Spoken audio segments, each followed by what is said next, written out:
Bonjour, c'est Gilles du site boursicoté.com. Voici l'analyse technique des principales paires de devises du marché Forex. Nous sommes aujourd'hui le vendredi 19 juillet 2013.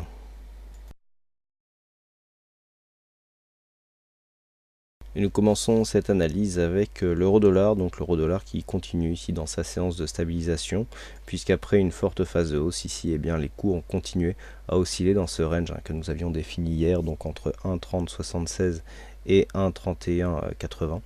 Et donc les cours ont continué à osciller. Alors légère prédominance haussière, puisque les cours se trouvent dans la majorité au-dessus de la moyenne mobile 20 exponentielle, donc dans cette zone moyenne mobile, bande de Bollinger supérieure. Du point de vue des indicateurs, c'est la neutralité absolue, et donc on attend un signal avec ce squeeze qui est en train de se former du point de vue des Bollinger, qui reprend justement les limites du range actuel.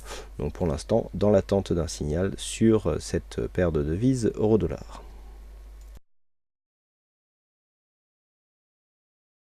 Sur le câble, nous restons dans une tendance légèrement haussière, relativement stable. On a très peu de volatilité.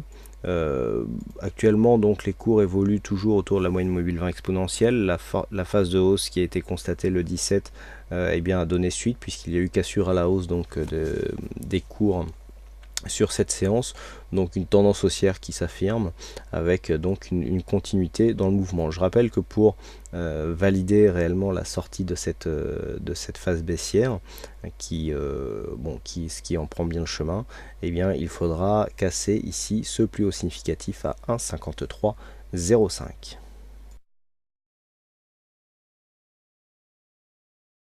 Et sur le dollar yen, eh bien, nous sommes toujours ici dans une phase légèrement haussière, avec donc la cassure ici de cette zone des 100.50. On est venu marquer un contact avec cette fameuse résistance des 100.82, qui était l'objectif ici sur la phase de hausse, mais qui n'a pas créé un très fort dynamisme. Donc on revient ici chercher un petit peu de puissance sur la moyenne mobile 20 exponentielle pour confirmer un mouvement ici qui est légèrement haussier, et donc qui est dans une phase de continuité des indicateurs qui sont très peu dynamiques. Donc pour l'instant une tendance légèrement haussière, et donc comme je vous l'indiquais, une phase de stabilisation autour des 100 yens pour 1 dollar est vraisemblablement en train de se mettre en place. Voilà ce que l'on peut dire donc sur l'analyse de ces principales paires de devises du marché Forex. Il ne me reste plus qu'à vous souhaiter à toutes et à tous une bonne soirée, bonne chance dans vos trades et bonnes vacances. On se retrouve donc au mois d'août pour de prochaines analyses techniques sur le site boursicoté.com. Bonnes vacances à tous, bonne chance dans vos trades et à bientôt.